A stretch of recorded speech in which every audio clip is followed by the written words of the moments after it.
when you look for your work in the childcare institution? Thank you so much for the opportunity.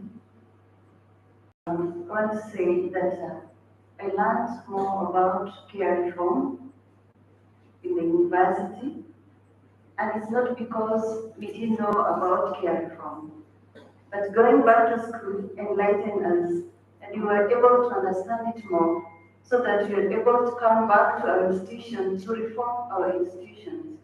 So we learned more about reintegration of children.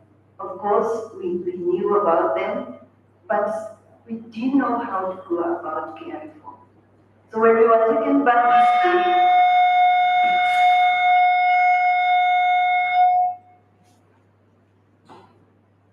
we realized that we were doing this work for the children, all of us, in fact, all of us, the sisters. But we didn't know, we didn't understand. But when now we were taken to school, we were able now to learn more on how to handle children. And therefore, we learned a lot on reform, we learned a lot on reintegration, and then we took it back to our institution and we were able to do some good work for the children, witness in Christ. Thank you. Thank you very much.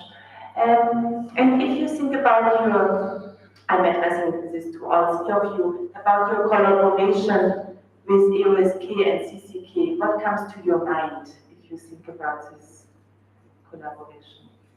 Sister Mary? When I think about their collaboration with CCK, I think about unity and serving the child in a bigger way. We have actually been able to convince the world that women can work together, and like people think.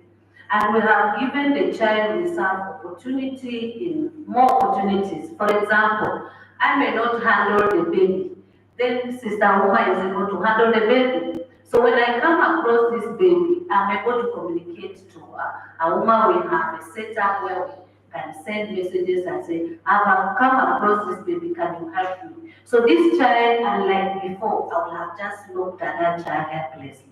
But now I'm able to meet sister and she's able to help. Just like any other setup, when people come together, they increase their capacity. We're able to do things together, we are able to learn from each other. I come in and realize, oh, St. Francis, they are able to write a proposal to this person, and I'm able to do that. And that has really empowered us, and that's why we're here. I don't think I would have been able to face such a crowd if not for these mentorship programs we have gone through. So for me, I'll tell superiors who are here or who are not here and are hearing us on our social media that we embrace this, we come in, because this will give our sisters more opportunities. We actually, apart from the time we give it, we benefit more than what LSK gives us. Thank you. Thank you very much, Sister Mary. So, Sister Judith or Sister Morris, would you like to add anything? What comes to your mind if you think about your collaboration with EOSK?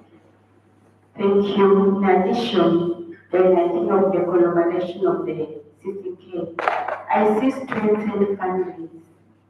This is because of the efforts that the CCK has put in empowering the community through the programs we had.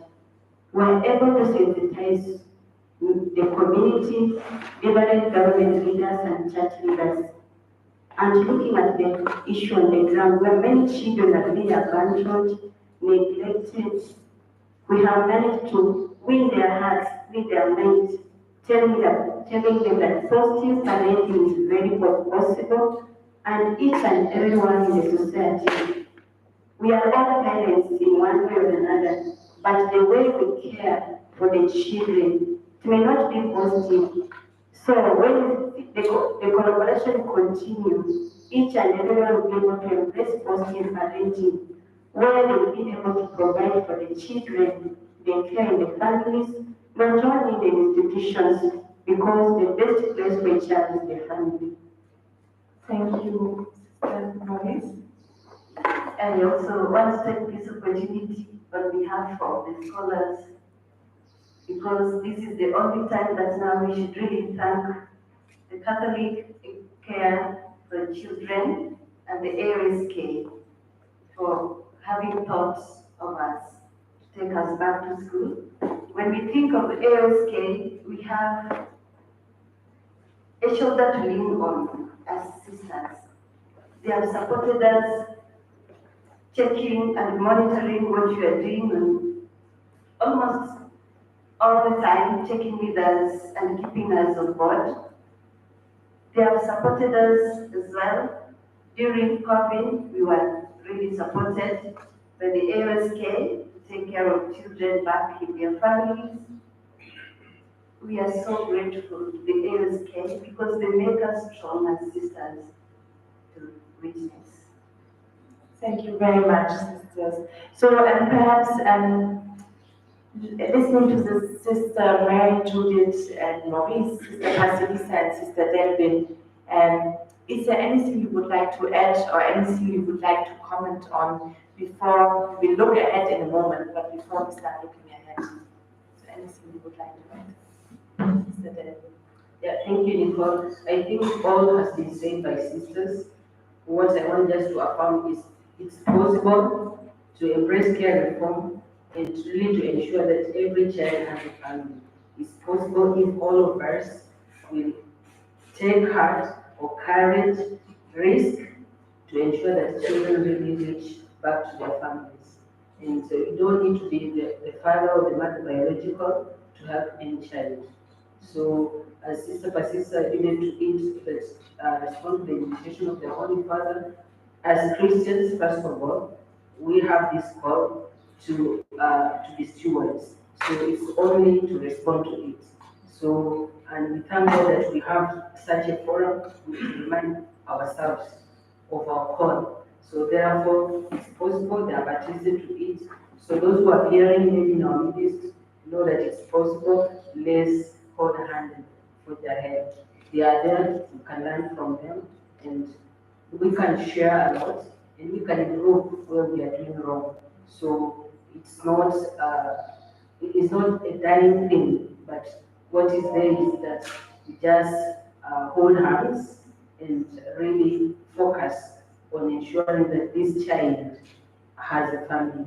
Because as we talk as the government puts it, our vision as Kenya is 2030, was of course 2030 is almost there, is that we also as a religious women, we want also to align ourselves to the sustainable goals. And one of it is to ensure that children have a good life.